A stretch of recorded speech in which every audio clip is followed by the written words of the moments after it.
En France, 2 communes sur 3 n'ont plus aucun commerce alimentaire. Dans la campagne d'Arras, des fermiers ont trouvé une solution plutôt originale pour permettre aux habitants de faire leurs courses. Ils ont installé un container en libre service, ouvert 24 heures sur 24 et rempli de bons produits locaux.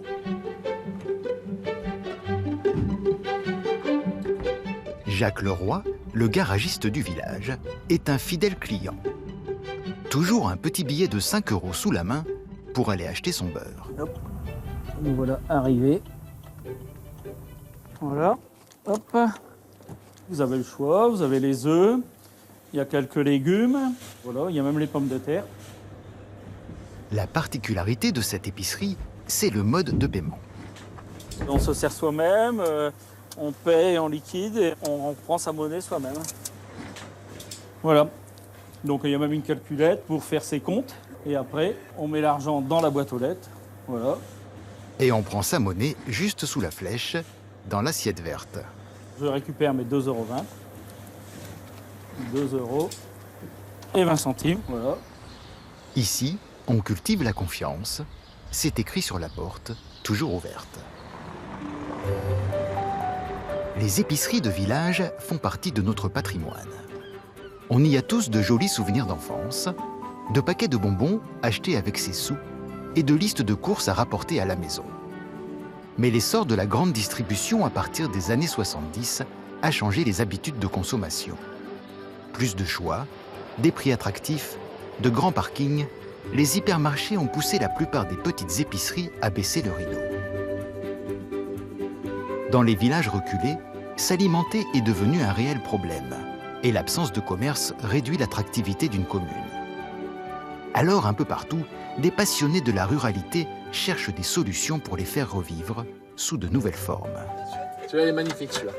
Je n'ai même pas de mots en fait pour dire le plaisir qu'on a de se lever tous les matins et de monter dans ce petit camion et de partir à l'aventure comme ça, ouais. Alors on est une épicerie associative, on a de tous des produits frais, des pâtes, des farines, des confitures. Je leur ai dit, moi, je vais ouvrir une supérette 24/24, 7 sur 7 chez vous, avec des prix au prix du supermarché. Et il me dit, ouais, non, mais c'est bon, c'est pas possible. Et on l'a fait. Épicerie participative, autonome, ambulante, saga familiale ou choix de l'excellence, nous allons parcourir la France et aller à la rencontre de ces optimistes qui se battent pour le retour des épiceries dans nos villages.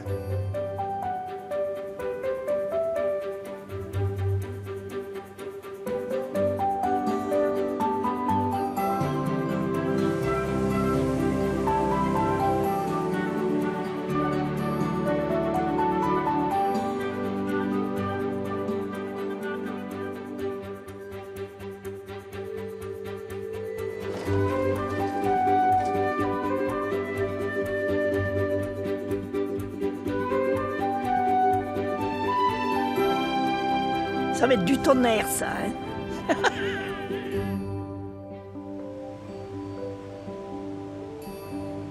7 heures, du côté de la gare de Chambéry. Le mercredi est la plus grosse journée de la semaine pour Francine et Fabien, qui parcourent les hameaux de montagne avec leur épicerie itinérante, la Vagabonde. Salut les jeunes. Salut. Ça va? Ça va? Eh ben, vous êtes encore en retard. Faut changer. On démarre la journée avec le passage chez le boulanger, ouais. Avec pizza et tout, les croissants, il faut tout que ce soit frais pour que ce soit meilleur, ouais.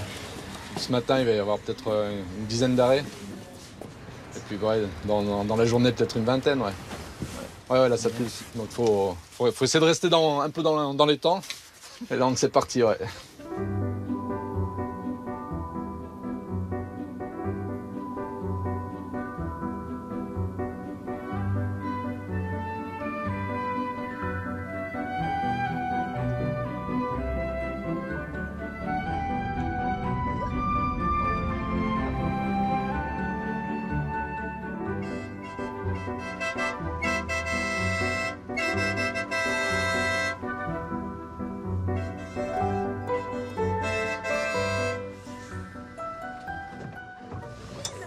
Bonjour. Bonjour. Bonjour. Ça va? Allez, aux commissions. Nous, on prend des œufs déjà. Ouais, qu'est-ce qu'il faut? On a... Bagage, je vais te ramener des boîtes. Ouais, parfait. Tu nous en mets une douzaine. Une douzaine? Attends. Ouais, moi, je veux bien rentrer 12 œufs dans une on boîte de va 10, mais essayer ça va être de compliqué, ouais. Ouais, c'est tous les tasses. Ça va. Donne-nous du fromage. Ouais. Allez, hop. Ouais, un bout de tome, il dit Patrick. Celui-là? Ça. Génial, tout simplement génial. C'est vrai? Ouais. Et ils viennent chez nous, ils nous amènent tout ce dont on a besoin. Et ben voilà, pas besoin de prendre la voiture, de descendre, impeccable. Un Montsuret, on a. Camembert Montsuret, il est sympa, ouais. Ok. Ils sont sympas et puis ils ont des bons produits. Ça, c'est important. Ah, ils ont vraiment des très très bons produits. Ça, c'est tout du local. Non, c'est terrible. Ça fait 2 ans, là. Hein?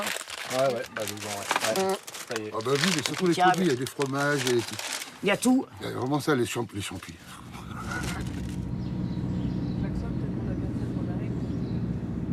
Je travaillais pour la ville de Chambéry, dans la petite enfance. Et moi, agent SNCF, ouais. Et donc, voilà, on s'est dit oui. Après, voilà, c'était un risque à prendre. Hein.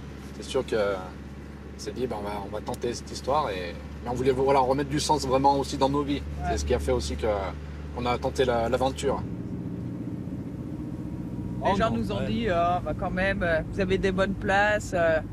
Voilà, c'était un peu... ils ont été un petit peu étonnés de la démarche. Et puis, aujourd'hui, ils sont contents pour nous, ouais.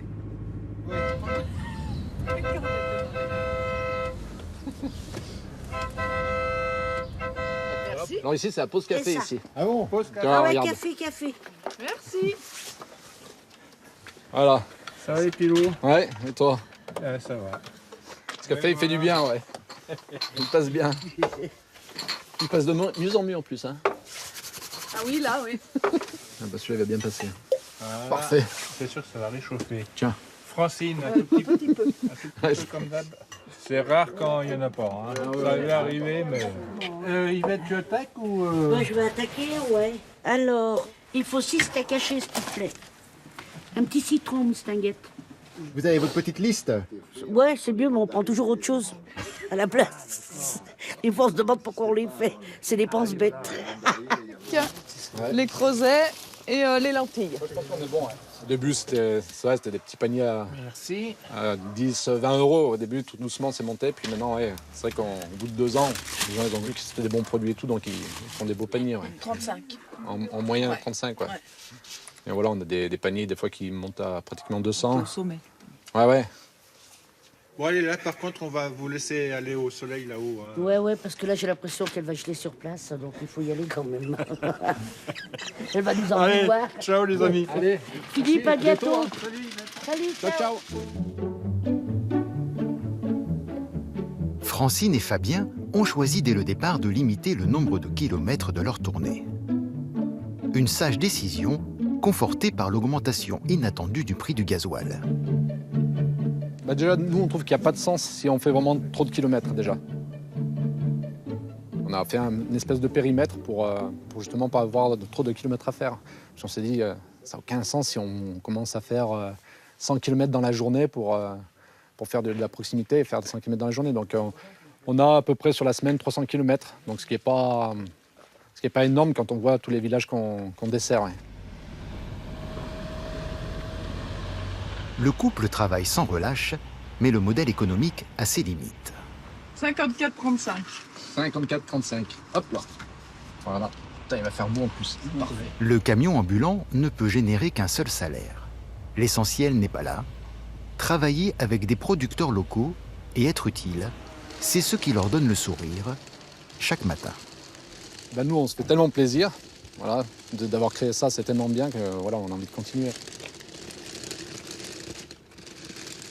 Alors, les œufs, le jambon, clémentine, le fromage et les endives. 24,46 €. Le bouquet pour madame. Le bouquet pour madame, les duos pour papa, et on est bon. Les bananes pour la famille. Allez, merci. Allez, à bientôt, hein, merci. Au revoir. Ah bah là, on trouve tout ce qu'il y a à peu près dans une épicerie, hein, avec une partie légumes. Les légumes et fruits, c'est essentiellement en bio. Ouais. On a fait ce choix-là. Parce que voilà, dans le camion, on joue sur 3 termes, c'est le local, le bio et le vrac. Mais un produit peut avoir les 3 appellations, comme il peut y en avoir qu'une. Parce que dans le local, il y a des belles choses qui se font et c'est pas forcément estampillé bio. Voilà. Après, on a vinaigre, on a des soupes. Après, on a tout ce qui est tisane. Ils vont cueillir un peu les herbes sur les massifs du coin, puis ils font des tisanes bio. Et après, on a une partie vrac, une partie fromage. Et après, là, il y a du miel, des noix là-haut. Donc, il y a vraiment un peu de tout. Ouais. Après, il y a des yaourts qu'on fait avec la ferme du Chêne dans les Bauges. Et il y a des faisselles aussi avec le lycée agricole de Renac à la mode Servolex. On s'est dit, ça entrait bien dans le projet de travailler avec un lycée agricole. Ouais. Pour le vin, Francine et Fabien se fournissent chez David Bailly. Ils se trouvent sur la route de leur tournée. Ciao David. Salut. Salut. Ça va? Ça va. Forme? Salut. Et moi, c'est Parfait. parti. Le trésor. Le trésor. Ah bah nous, c'était les circuits courts au maximum. Hein. Et donc là, c'est parfait parce que là, on est en extra local. Parce qu'on distribue aussi, on vend ces produits sur la tournée du coin. Ouais. Ça fait l'occasion de faire connaître nos produits comme ça. Non, c'est très bien. Donc en fait, il faut venir de Chambéry pour vendre le vin local aux voisins. Voilà, c'est ça. David est aussi éleveur. Sa viande, la Belle Rouge, est en vente dans l'épicerie ambulante. Alors. Elle veut pas coller Ouais. dessus. Elle n'a pas envie de finir dans votre camion? Non. C'est ça. Elle sait. On a eu 3 naissances hier, dans la journée. Tu mets la mère et le petit... Ouais, pour que le veau séparé. s'habitue bien à la mer et qu'ils têtent bien leur lait. D'accord, ouais. C'est vraiment au cœur du projet, là. Il y a aussi le bien de la bête. Ouais. Et là, on sait que elles sont bien traitées. Ouais. On en récupère à la mi-décembre des colis de viande. Ah, pas avant. Ouais, parce que là, il va emmener la bête à l'abattoir, ouais. Ils ont tout ce qu'on veut. Je veux des poireaux, ils ont des poireaux. Je veux des oignons, des gros oignons, ils ont des gros oignons. Combien vous en voulez? 4. Puis j'aurais voulu des dios. 6 dios. Ouais, 6 dios, ouais. Des dios frais parce que je les mange crus. Vous descendez jamais du balcon? Oh, ben ils m'y apportent, ça leur fait marcher un petit peu. Oh, faut les laisser marcher, les jeunes. Hein. Moi, j'ai déjà assez marché, couru dans ma vie. Voilà la petite note. Oui, c'est toujours pareil, moi. Là, c'est au petit soin, là. Ouais, voilà, ouais. Ils sont gentils. Elle n'a pas loupé un passage depuis 2 ans. Ils ne font pas trop de rabais, mais enfin, bon. J'espère que pour Noël, j'en aurai un. Bon, la semaine prochaine? On se dit à la semaine prochaine. Ouais, ça marche, ouais. Et puis, pour Noël, ben, on se payera peut-être quand même un petit quelque chose. Ben ouais, on va bien voir. Ouais. Un Porto. Allez, chiche. Ben, bien sûr.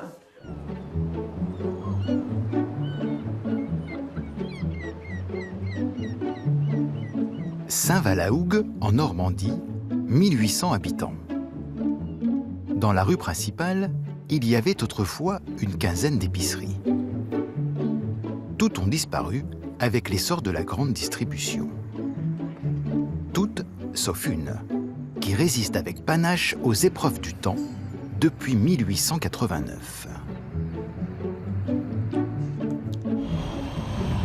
Au volant de sa 403 break, Paul n'est pas peu fier. C'est toujours sympa. Mais bon, ça fait partie de la tradition du magasin d'avoir des vieux véhicules. Bon, c'est une vieille voiture française, ça correspond pas trop mal à l'image du magasin. Dans la famille, on est épicier depuis 5 générations.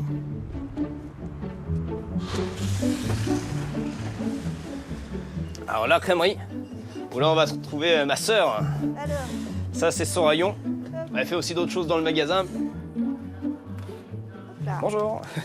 Donc on va continuer le rayon ici, on va arriver au rayon confiture, au rayon épices, et ma mère qui est en train de faire les vitrines. Ça va, il est sage le petit? Ouais, bien élevé. Il travaille beaucoup? Il travaille beaucoup. On va vraiment être pris dans une atmosphère à l'ancienne.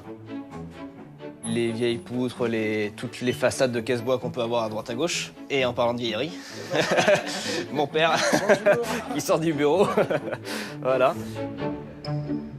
135 ans, l'épicerie n'a cessé de se développer pour devenir une des plus importantes de France. Une quinzaine d'employés et un achalandage à faire perdre la tête. Donc ici on a Sylvain au rayon primeur, donc une des activités historiques du magasin. Donc là on passe au rayon déco. On a des jouets anciens. Donc voilà, on a beaucoup d'enfants qui se ruent dans le magasin à ce niveau-là et ils ont l'habitude. Ils peuvent s'amuser avec pendant que les parents regardent le reste du rayon. Ici, on va rentrer dans le rayon droguerie. Des cires d'abeilles, de l'acide citrique, enfin tout ce qu'il faut pour faire ces produits ménagers soi-même. On va avoir des brosses pour tout faire, même des brosses à nettoyer les brosses. Ah, merci Rachel. Voilà, la brosse à nettoyer les brosses. De vieux plumeaux, si je ne me trompe pas, c'est bien de la plume d'autruche. Donc ici, on va avoir notre rayon soupe avec Gaël. L'un des produits phares du magasin, la soupe de poisson au courbouillon Clovis. Donc en fait, c'est la recette du fondateur du magasin. De la moutarde au cèpe, la moutarde au wasabi, ça c'est un truc qui plaît énormément. Bon, un grand classique, mais le sel de l'Himalaya. Enfin, on va avoir des sels de partout. Et le monde entier se trouve dans le magasin. Combien de références? Dans le magasin, on doit être, je dirais, entre 25 000 et 35 000 peut-être. On s'accroche à une valeur, un terme qu'on utilisait au début du siècle, le terme d'épicerie fine et comestible. C'était vraiment une épicerie généraliste où on pouvait acheter les produits ménagers, où on pouvait acheter de la moutarde au vrac, où on pouvait vraiment tout acheter dans un seul commerce en fait. Ouais. On a de la clientèle qui vient au jour le jour faire ses courses de tous les jours. Bonjour monsieur. Voilà, exemple monsieur. Comme de la clientèle qui va venir au week-end. Il y a beaucoup de maisons secondaires dans la région, donc une clientèle qui vient de Paris, une clientèle qui vient de Caen, beaucoup d'étrangers aussi qui viennent découvrir le magasin pour la curiosité. Il y a tellement de choses, c'est incroyable. Enfin, on a les yeux qui regardent partout. C'est un enchantement de se balader et de trouver tellement de choses qu'on ne trouve jamais ailleurs, en fait. Donc j'ai acheté ce joli chapeau que je trouve tellement marrant. Pour faire les parquets. C'est du poil de chèvre. Pour faire les parquets. Qu'est-ce qui vous plaît ici? L'ambiance. Oui. L'ambiance, on trouve tout. Le choix Oui. Et puis on trouve toujours le petit objet que l'on cherche et dont on n'a pas forcément besoin. Puis c'est accueillant, ça donne envie, ça donne envie. Et en fait, pour les poissons, c'est fabuleux. Tu vois, c'est ce que toi tu mets un cube. Oui. Ah bah non. Bah oui. Quelle horreur. Bah oui, mais Dieu, je connaissais pas. Eh ben là, vous allez voir. Et ben je vais en prendre. C'est un courbouillon que l'on fait. Il y a 13 épices dedans. Il s'appelle Clovis pour nous rappeler l'arrière-grand-père. Voilà, Ouais. je l'ai baptisé. Moi, je vais...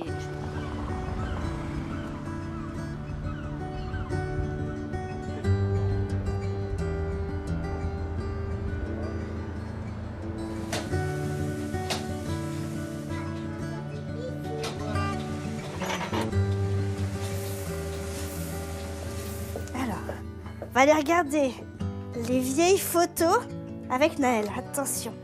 Alors, on va les poser là parce qu'elles sont lourdes. Hop. Tu m'aides? Oui. La destinée de l'épicerie est précieusement conservée dans ces malles. Les trésors. Des centaines de photos qui racontent le courage et la persévérance de cette famille normande. Ça, c'est super cool. Ça, c'est quand tu les as... Là, c'est Clovis. Ah oui, je le vois. Ouais, là. c'est le premier qui a fait le magasin. D'accord. Papy Albert, c'est le papa de Papy Maurice. Et là, on voit... Papy Maurice, juste ici. Ouais, Papy Maurice. La boutique ne représentait que les 3 vitrines du milieu de la boutique actuelle. Et au fur et à mesure des générations, on a grignoté d'un côté et de l'autre. Il y en a des histoires dans le magasin à raconter. Oui. Ah ouais. On a sorti toutes les photos. Non. Alors, as-tu vu papa? Oui, il est là, papa. Et avec Tata. Et ça, c'est Tata. Ouais. Dans les années 80, il y a eu quand même des grandes surfaces qui sont arrivées, qui ont changé complètement la structure de l'économie française. Et on a résisté. Et on est toujours là. J'ai vu ma maman pleurer tous les soirs parce que les gens ne venaient pas. Et Madame Attal, elle n'est pas là. Et Monsieur Attal, on ne l'a pas vu. Très, très, très, très dur, très dur. Et qu'est-ce qui a fait que la quinzaine d'épiceries dans la rue a fermé et que la vôtre elle a continué? Parce qu'on envoyait du pâté, on s'est accroché. On s'est accroché. Mon papa a fait l'effort pendant plus de 20 ans d'aller tous les 2 jours à Caen acheter ses fruits et légumes. Il partait à 2h du mat pour acheter ses fruits et légumes. Il arrivait et il montait aussitôt le rayon. Hein. Il a mangé sa santé. Mais il fallait y aller. C'est ça. Proposer des produits de qualité à des prix accessibles, c'est comme cela que l'épicerie a réussi à tenir et à se développer. On ne pourrait pas prétendre la grandeur du magasin si on n'avait pas des prix attractifs. Les gens ne se trompent pas. Ils vont faire pas mal de kilomètres pour venir nous voir. Si ce n'était pas attractif, ils ne viendraient pas nous voir. Hein.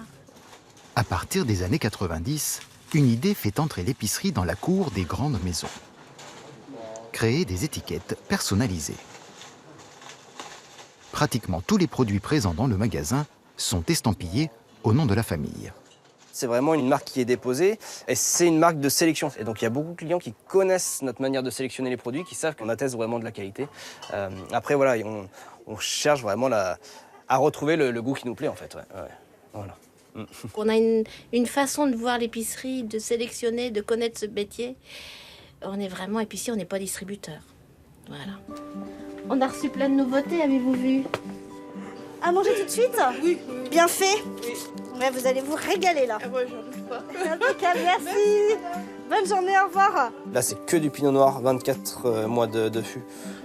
Voilà. Merci des bons conseils. Bonne journée et bonne dégustation. Merci, au revoir. On va aller chercher des tablettes à... La réussite de la famille Gosselin est exceptionnelle.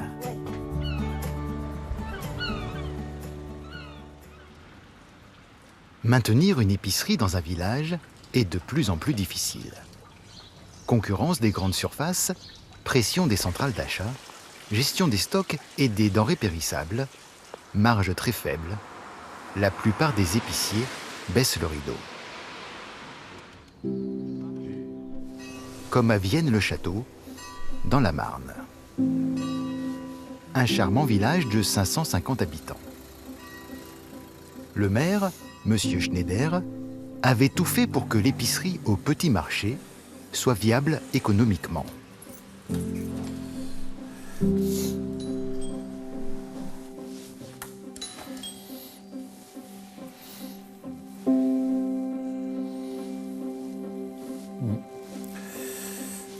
Le local de 100 mètres carrés, propriété de la commune, venait d'être entièrement rénové. Le loyer était symbolique, mais cela n'a pas suffi. Il y a 1 an, le dernier épicier a jeté l'éponge. C'est, on va dire, plus que vide même. Il n'y a pas de vie. Enfin, c'était aussi un lieu de vie sociale important. Tous les week-ends, on avait notre poulet rôti avec des petites patates. Enfin bon, c'était que du bonheur, quoi. Non mais c'était un peu de vacances, on va dire, dans notre village. On avait un service, on va dire, complet. Ça allait des légumes frais jusqu'au jambon à la coupe, quoi. Voilà.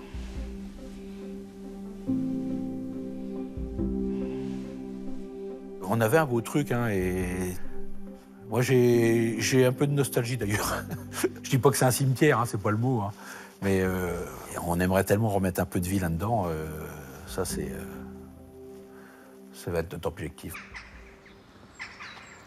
Pendant le Covid, le commerce a fonctionné de façon tout à fait intéressante et pour les villageois et pour le gérant, parce que les gens étaient captifs.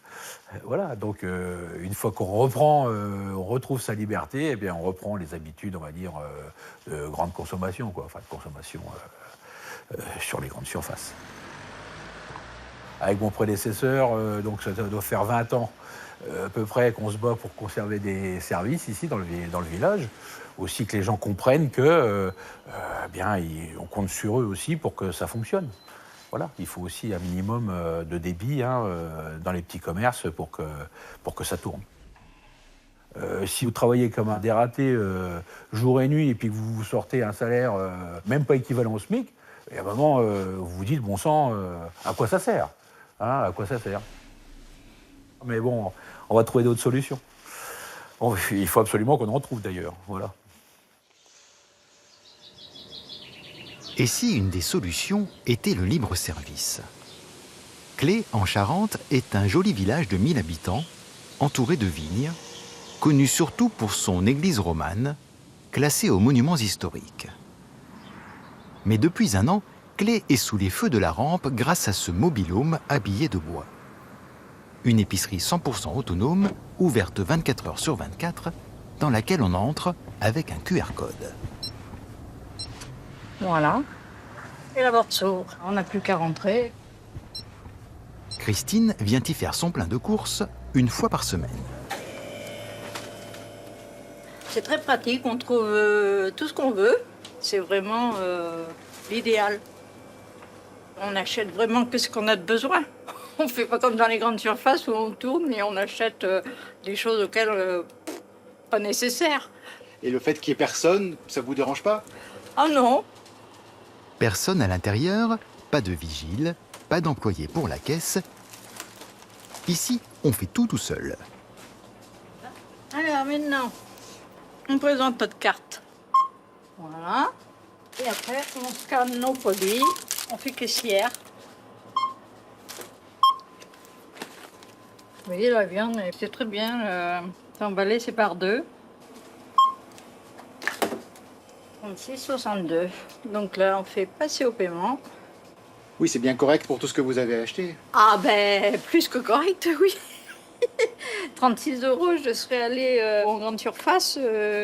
J'en aurais eu pour 100 € parce que j'aurais pris des choses que pas spécialement nécessaires, quoi. Franchement, c'est au top du top.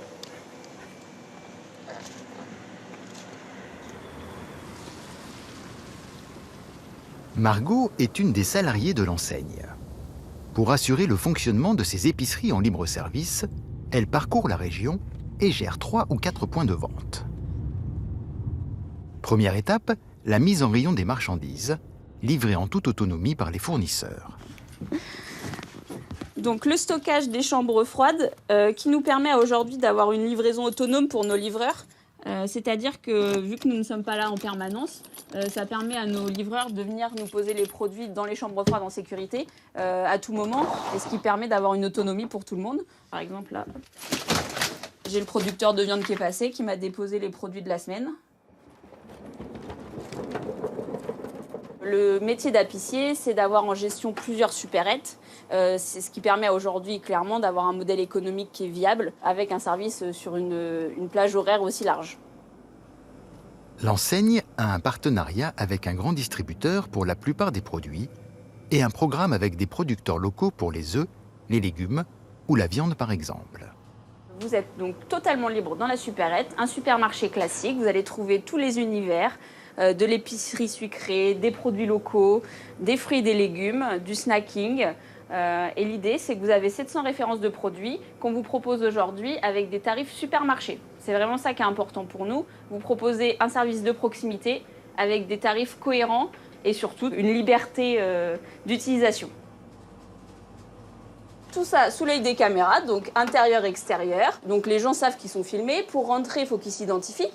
Donc déjà, on a une trace des personnes qui rentrent. Deuxième chose, je pense qu'il y a le bon sens de se dire on apporte un service à la commune et s'ils veulent qu'il perdure, il faut en prendre soin. Donc il n'y a pas beaucoup de vols. Non, honnêtement, on ne peut pas dire qu'on a de problème de ce côté-là. Et puis je pense que ça dissuade un petit peu aussi quand même. Sous tous les angles, on nous observe. De jour comme de nuit, l'épicerie autonome a changé la vie des habitants de Clé. Là, c'est l'apéro. Et oui, c'est l'heure de l'apéro, oui, c'est ça, le vendredi soir. Tout ce qu'il faut pour manger au dernier moment, même si on n'a pas prévu, il y a tout ce qu'il faut ici.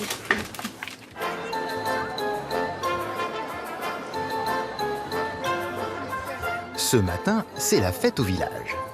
Cela fait tout juste un an que l'épicerie est ouverte, la toute première du genre. Alex Grammatico, un des fondateurs, est très reconnaissant envers Dominique Pérez, le maire de Clé, qui a cru en leur projet. Ça faisait 3 mois qu'on travaillait sur le projet.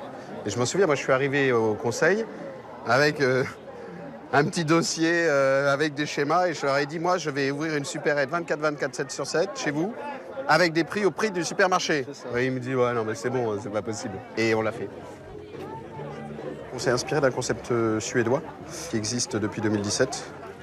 On pensait que ça allait marcher parce qu'il y avait un vrai besoin en France, puisque sur 36 500 communes, il y a 23 500 communes qui sont dépourvues de magasins d'alimentation. Et on répondait du coup à ce besoin-là. Vous avez des critères d'implantation? Tout à fait. Alors on a la densité du village qui est important et la distance du supermarché le plus proche. On parle en temps, en minutes. On est sur 9 minutes aller, 9 minutes retour, donc ça fait 20 minutes, le temps de se garer, le temps de prendre son charrette et de faire ses courses, on fait économiser aux gens une trentaine de minutes. Moi je suis là depuis 1989 et j'ai jamais connu de commerce en activité sur la commune. Regarde! Tout est positif et ça crée un petit lieu de vie. Souvent les gens se rencontrent dans le magasin, conversent, voilà, tout est positif.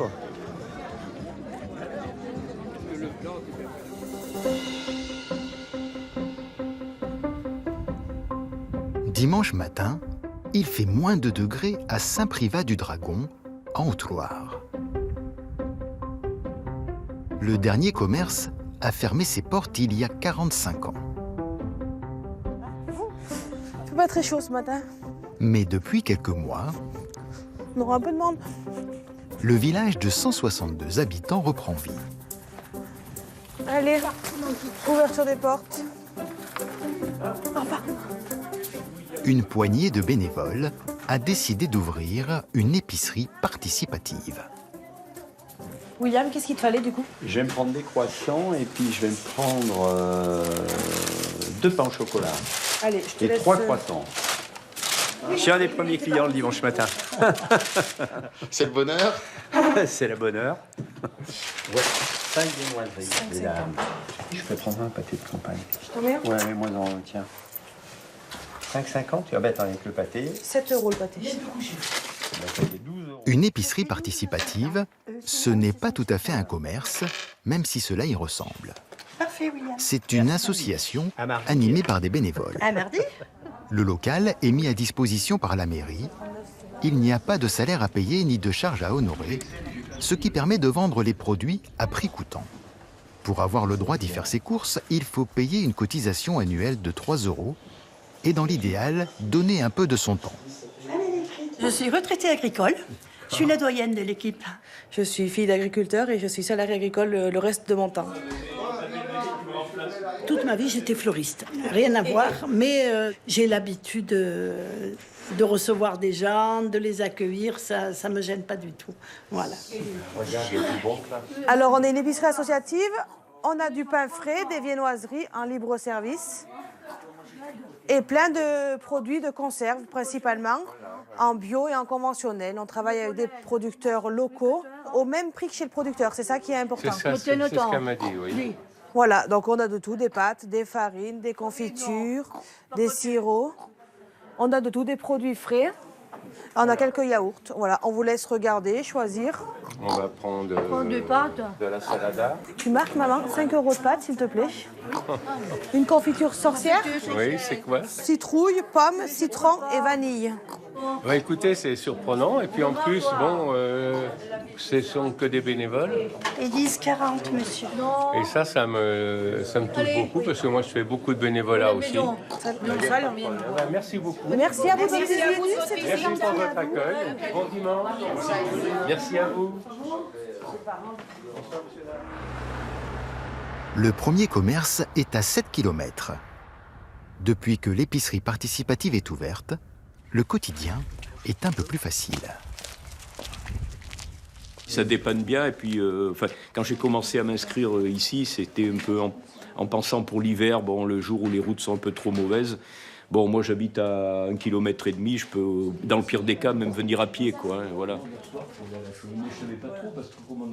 Et pour créer du lien, les bénévoles ont eu l'idée de proposer des petits déjeuners. Un rendez-vous devenu incontournable. Voilà. Monsieur. Bonjour. Alors, je suis la mère, moi, de la commune. Moi, je suis contente. Je suis même au-delà de contente. Et voilà, ça c'est Merci, maman. Isabelle. C'est incroyable, quoi.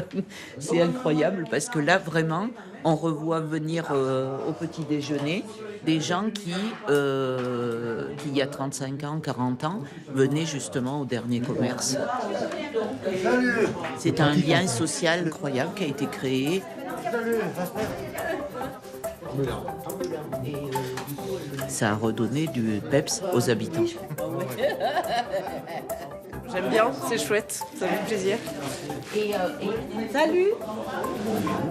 Voilà. C'est important, cette épicerie pour nous. C'est un projet qui est très intéressant parce que c'est un projet dans le lien surtout et qu'on peut croiser des gens qu'on ne voit pas forcément. Donc c'est un bon moment. Je vais commander une petite. Ce modèle d'épicerie participative est en train de se développer dans toute la France. Déjà 150 villages en ont ouvert une cinquantaine d'autres pourraient suivre dans le cours de l'année. Un mouvement citoyen porté par l'association Bouge ton coq qui œuvre à la revitalisation des zones rurales. Aurillac, en Corrèze, 220 habitants. Le dernier commerce a fermé ses portes il y a bien longtemps, alors les villageois aimeraient eux aussi monter leur épicerie. Pour les aider, ils peuvent compter sur Aymar, un des membres de Bouge ton coq. C'est un joli pays par ici. Vous êtes souvent sur la route? Ouais, assez souvent, ouais. 6 mois par an, quasiment. Le colporteur de nouvelles idées.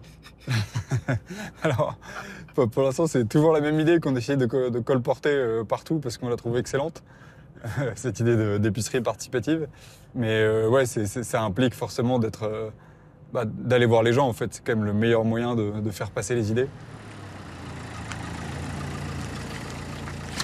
En moyenne, dans un village en France, on a 12 km d'un commerce généraliste, souvent d'une grande surface. Et donc, quand on n'est pas compétitif sur les prix, c'est difficile de garder sa clientèle, quoi. Et donc, on a essayé de trouver une solution de commerce qui soit adaptable dans tous les villages. Et on est tombé sur cette idée d'épicerie participative qui nous a semblé être la bonne solution, puisque c'est une solution de commerce qui s'affranchit de logiques de rentabilité économique. Et donc, qu'on peut mettre dans n'importe quel petit village, y compris comme ici à Aurillac où il y a 220 habitants, mais on a aussi des épiceries participatives dans des villages qui ont 70 habitants. Et donc c'est pour ça qu'on aime beaucoup ce modèle d'épicerie participative. Ce soir, Madame le maire a organisé avec les habitants une réunion publique. Près d'un quart du village s'est déplacé. Je pense qu'on peut être fier parce que vous êtes nombreux dans la salle. Et ce qui prouve qu'il y a forcément, je pense, un besoin. Et si on est suffisamment nombreux, on peut y arriver. Le sens de Bouge ton coq, c'est d'apporter des projets qui reposent sur l'engagement citoyen. C'est-à-dire que ça ne nous intéresse pas beaucoup d'amener un conteneur avec une épicerie tout automatisée. Nous, ce qu'on veut, c'est vous donner les moyens de mettre en place des projets qui vous ressemblent.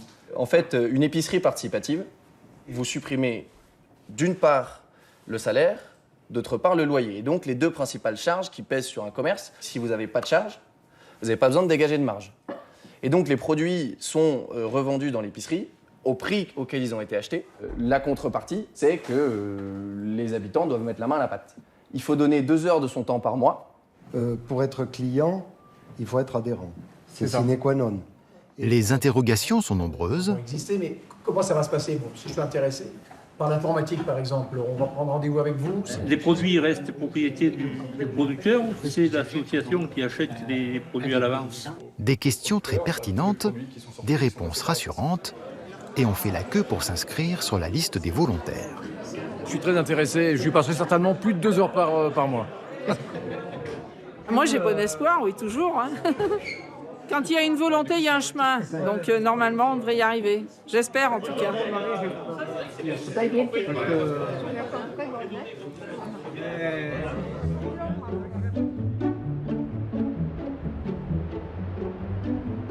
À quelques kilomètres du lac de Serponçon, Châteauroux-les-Alpes, 1250 habitants. Ce joli village de montagne a de quoi faire des envieux. Non seulement il possède une épicerie, mais elle vient en plus de remporter le titre de meilleure épicerie fine de France.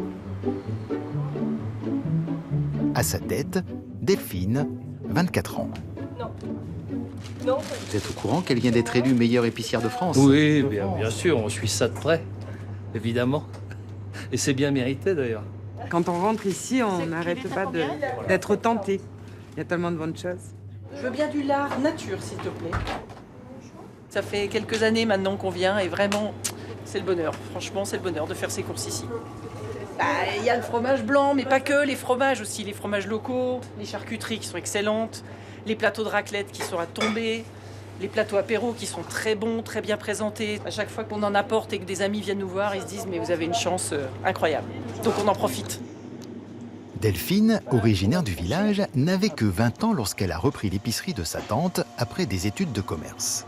Je savais que j'allais avoir un accompagnement de ma tante parce que, en fait, sortie d'école, c'est bien beau, on a la théorie mais on n'a pas la pratique. Elle m'a aidé une saison d'été à mes côtés, on l'a fait ensemble. Et puis c'était à moi de mettre ma touche. Ici, c'est tout local, donc on retrouve plusieurs producteurs. En l'occurrence, le producteur le plus médaillé qu'on a dans le magasin, le ketchup du Kera. C'est un ketchup local à base de cynorhodon. Ça, c'est une pâte à tartiner aussi qui a eu un prix cette année. C'est des producteurs de noisettes, donc comment vous dire que le goût de la noisette y est. Ça, c'est le petit côté épicerie fine aussi. On va avoir des petits assemblages pour faire les soupes. On va avoir l'ail noir qui est très tendance en ce moment. Voilà, les fruits et légumes, c'est tout le frais. Des produits qui viennent autant d'Italie que de France. La qualité italienne est juste incroyable. Vous pouvez le voir aux clémentines. Et après, on a la coupe fromage charcuterie, une des plus grosses ventes, donc quotidienne pour le coup, parce qu'on ne travaille que sur du frais. Je dirais qu'en fait, à chaque fois, moi, je découvre des nouvelles saveurs. Je me remémore le goût des tomates, je me remémore le goût du saucisson. Et en fait, je suis incapable maintenant d'aller acheter du fromage ailleurs que chez Delphine. Au printemps dernier, Delphine entend parler du concours de la meilleure épicerie de France. J'ai regardé les questions, puis je me suis dit, allez, je vais répondre aux questions pour m'entraîner. Et il me demandait des photos, du coup. J'ai dit, bon, de toute façon, une épicerie de village, le cliché des épiceries de montagne, ça marchera pas, donc j'ai pas de quoi m'inquiéter, on sera jamais sélectionné. Donc quelques semaines après, je reçois un mail qui disait comme quoi on était meilleure épicerie de France. Je me suis dit, c'est un spam. Ils ont volé les adresses.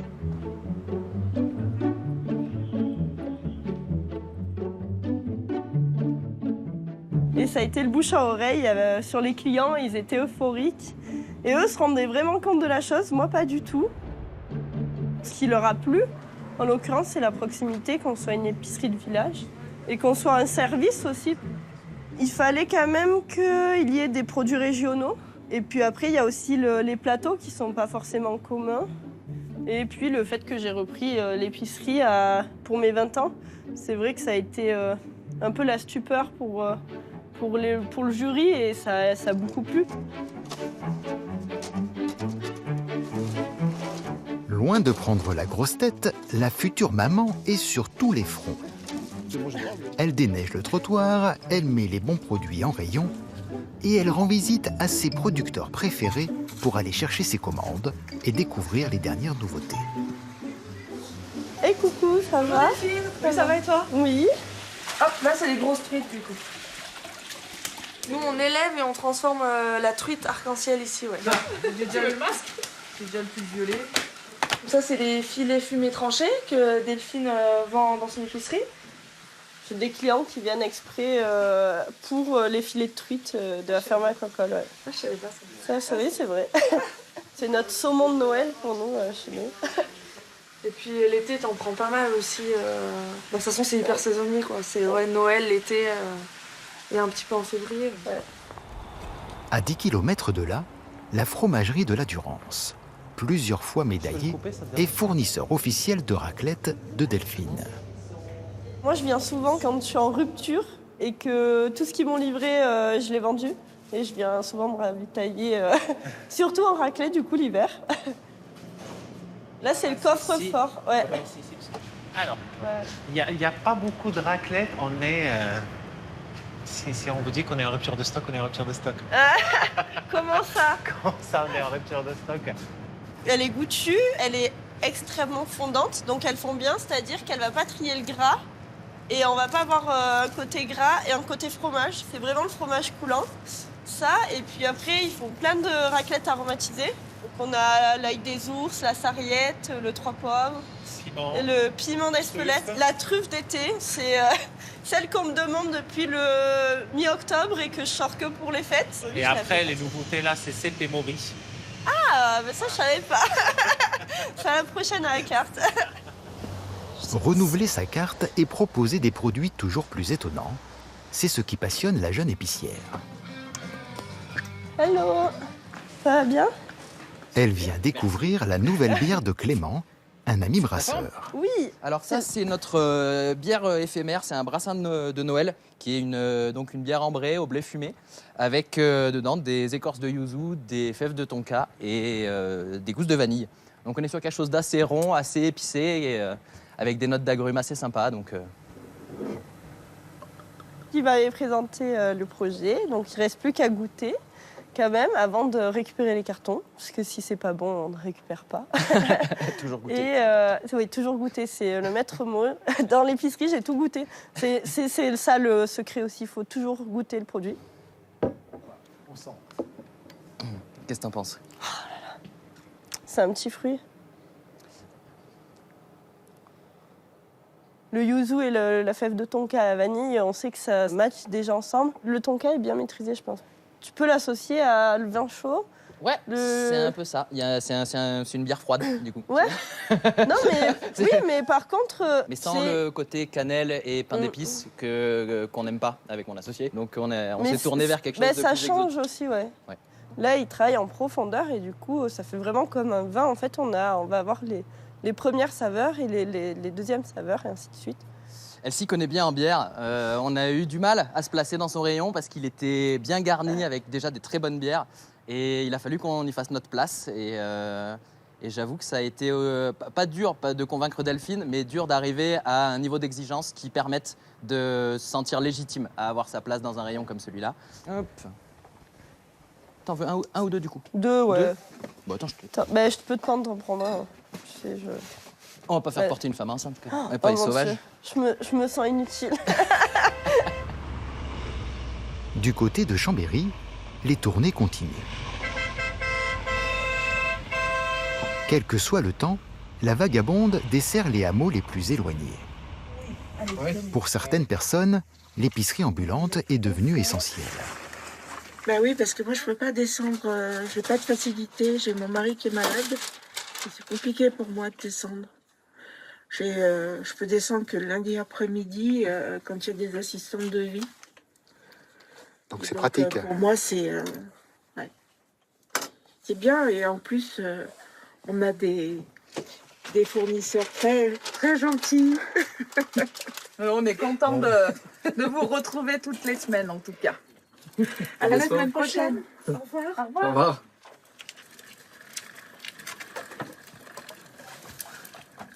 Pour réussir leur changement de vie, Francine et Fabien ont pu compter sur deux organismes, France Active et Innoval. Bonjour Francine.